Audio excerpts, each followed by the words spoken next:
صلاحیت دیتا ہے، اور وہ ہمیں ان حالات کے بارے میں دعا کرنے میں رہنمائی کرتا ہے جن کے بارے میں ہمیں بالکل بھی علم نہیں ہے، لیکن اگر ہمیں اس کا کچھ بھی علم ہوتا تو ہم شاید دعا کو بگاڑ دیتے۔ اور غیر زبانوں میں دعا کرنا وہ دعا ہے جو معاملے کی اصل بات تک پہنچتی ہے۔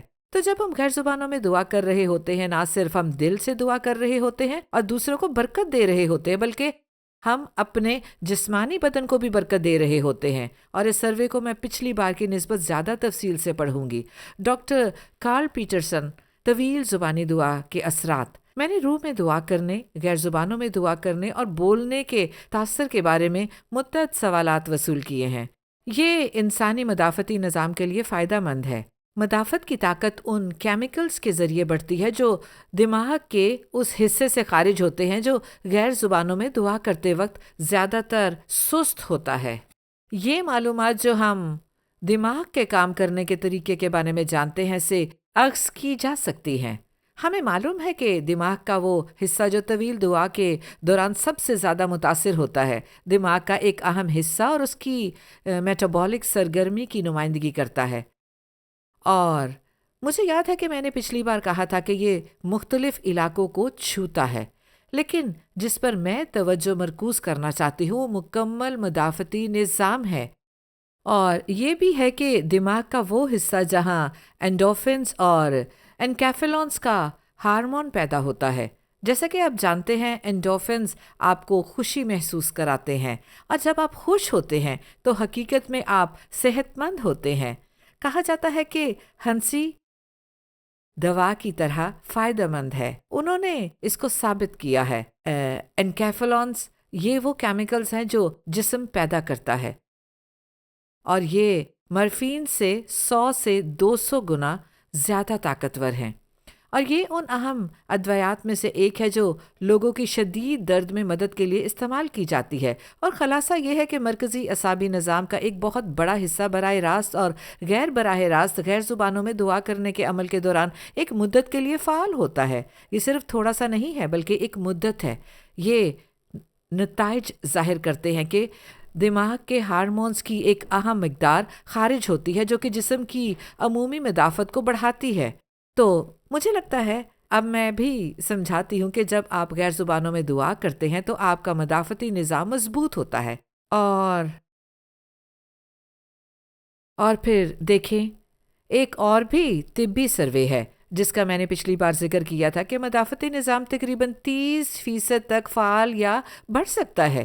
مجھے یقین ہے کہ یہ ہمیں حوصلہ دے گا کہ جب ہم غیر زبانوں میں دعا کر رہے ہیں تو نہ صرف ہم دوسروں کے لیے بلکہ اپنے لیے بھی مؤثر طریقے سے دعا کر سکتے ہیں۔ ہمارا مدافعتی نظام دوبارہ چارج ہو رہا ہے، اور وہ زندگی کا دریا ہمارے اندر سے بہتا ہے کیونکہ ہم روح سے دعا کرتے ہیں، ہم ذہن سے دعا نہیں کرتے۔ پولوس نے کہا، اس لیے کہ اگر میں کسی بیگانہ زبان میں دعا کرتا ہوں تو میری عقل بیکار ہے، لیکن میں خدا کی مرضی کے رازوں کے ساتھ دعا کرتا ہوں جب میں غیر زبانوں میں دعا کر رہا ہوں۔ آپ جانتے ہیں، ہر ایک کو شفا دینا یہ خدا کی مرضی ہے۔ ہم اس کو خدا کے کلام اور مسیح کی کیلوری پر فتح کو بنیاد بناتے ہیں۔ جو کچھ یسوع کے ساتھ ہوا اس کی تفصیل 750 سال پہلے نبی یسایہ نے مسیح سے پہلے دی تھی۔ یہ ایک طویل وقت ہے، اور جب آپ پڑھتے ہیں کہ کیا ہوا، یسایہ کیا کہتا ہے، اور ساتھ ہی یہ بھی پڑھتے ہیں کہ یسوع کے ساتھ کیا ہوا، تو واقعی یہ سب درست ہے۔ اور میں کہتی ہوں کہ یہ تقریباً 2000 سال پہلے ہمارے خداوند یسوع مسیح کے ذریعے پورا ہوا۔ شفا یابی پینتیکوست تک جاری رہی۔ یہ کہا گیا ہے کہ جب پطرس گلیوں میں چلتا تھا، یعنی رسولوں کے ذریعے شفا یابی واقعی حیرت انگیز تھی۔ وہ ہر جگہ بیماروں کے ساتھ لائن میں کھڑا تھا۔ بہت سے بیماروں کو لایا گیا تاکہ جب پطرس گزرے تو یہاں تک کہ جب اس کا سایہ ان پر پڑتا تھا وہ شفا پا جاتے تھے۔ اور یہ ثابت کرتا ہے کہ شفا آج بھی ہمارے لیے موجود ہے اور شفا یابی جاری ہے۔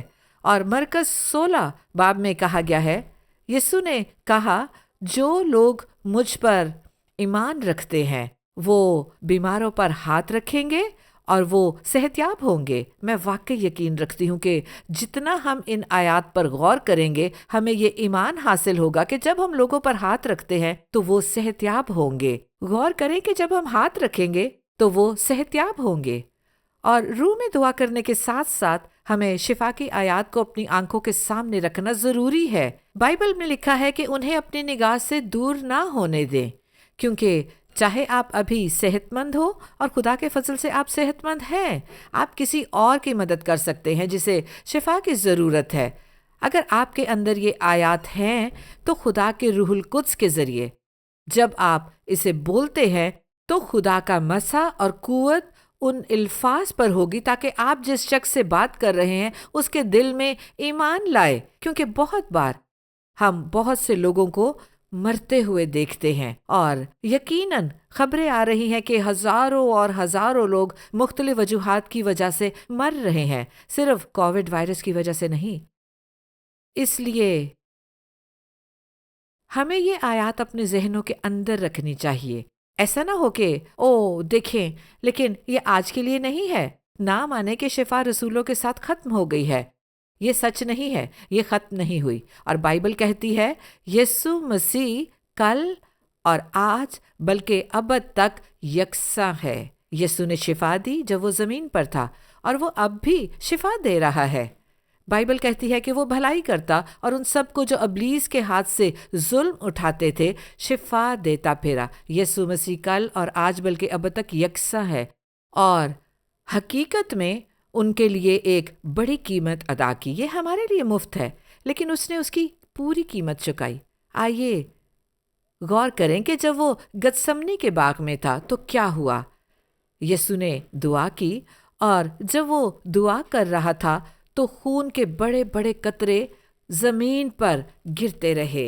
اے باپ، میری مرضی نہیں بلکہ تیری مرضی پوری ہو۔ غور کریں، یسوع بزدل نہیں تھا لیکن خدا اسے یہ دکھا رہا تھا کہ اسے روحانی اور جسمانی دونوں مقام میں کس چیز کا سامنا کرنا پڑے گا۔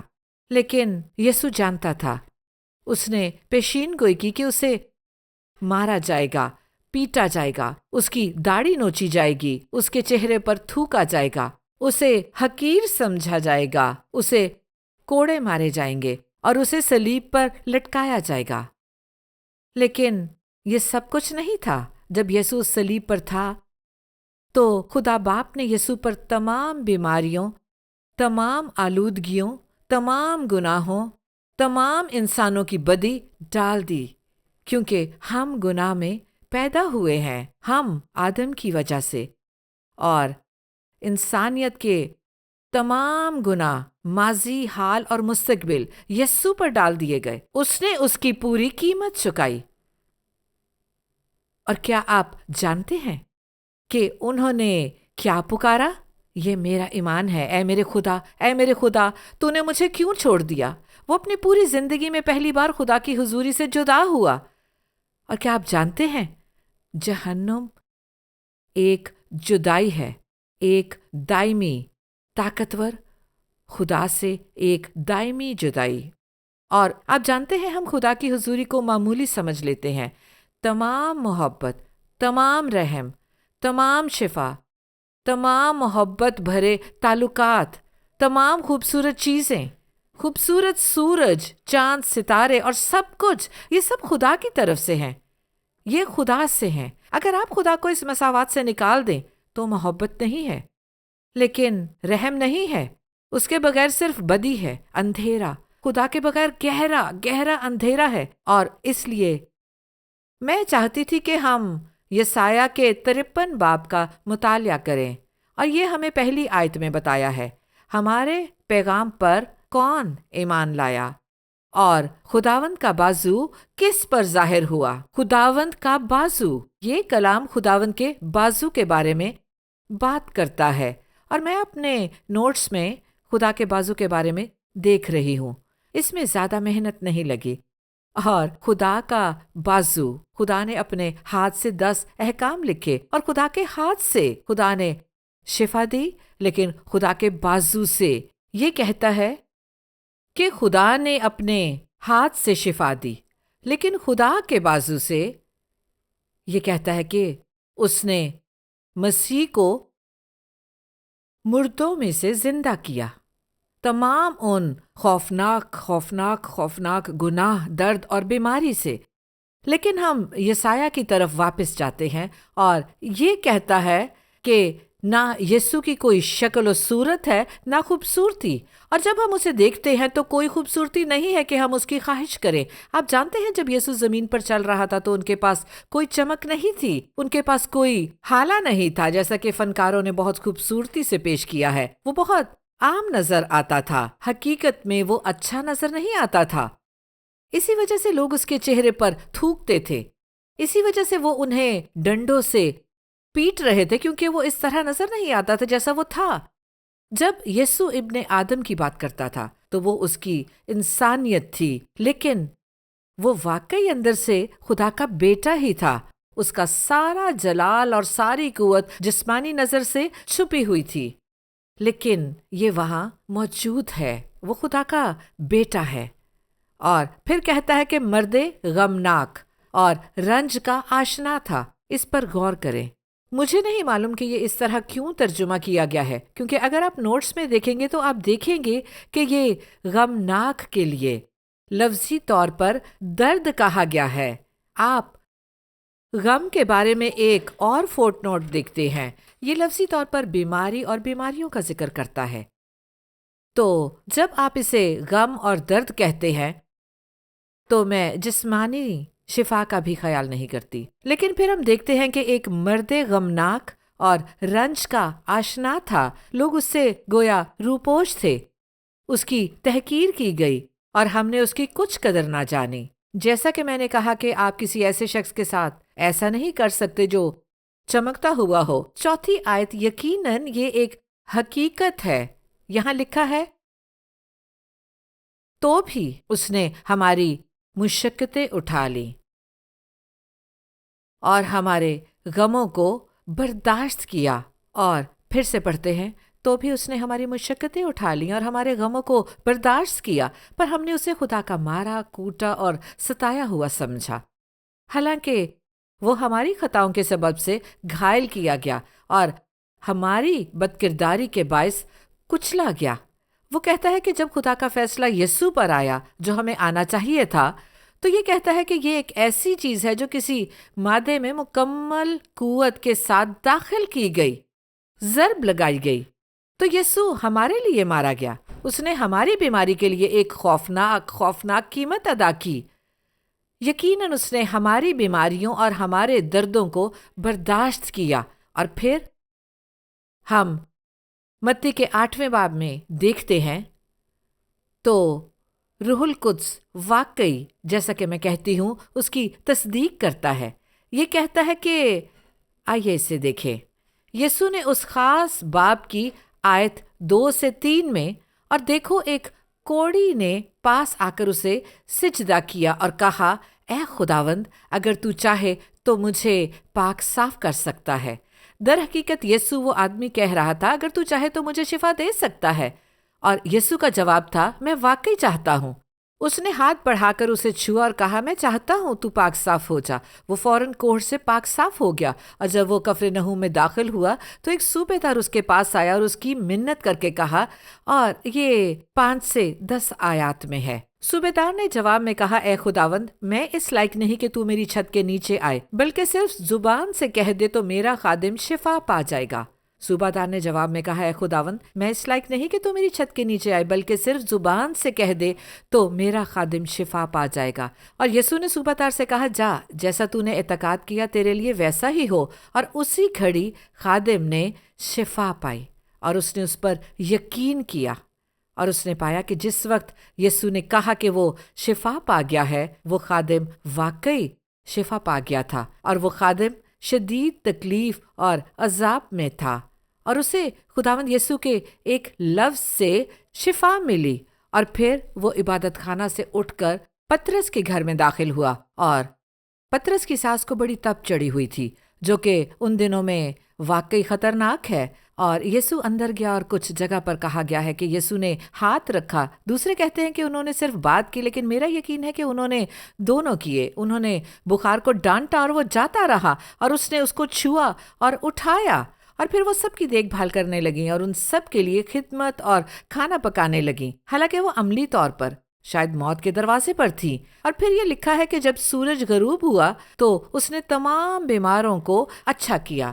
میرا مطلب ہے یہ بہت بڑی تعداد ہے، میرا مطلب ہے جہاں بھی وہ گیا ایک بڑی تعداد، یہ 20 لوگوں کا ہجوم نہیں ہے جو ہم فلموں میں دیکھتے ہیں، نہیں، یہ بہت بڑی تعداد ہے، ایک بڑی تعداد، 5000 لوگ تھے اور وہ صرف مرد تھے، پھر بچے اور عورتیں تھیں، بہت بڑی تعداد لوگوں کے جھنڈ یسوع کا پیچھا کرتے رہے جہاں بھی وہ گیا، اور انہوں نے ہر ایک کو اچھا کیا جو اس کے پاس صحت یاب ہونے آئے۔ اور یہ کہا گیا ہے کہ انہوں نے تمام بیماروں کو صحت یابی بخشی تاکہ نبی یسایہ کے ذریعے جو کہا گیا تھا وہ پورا ہو سکے۔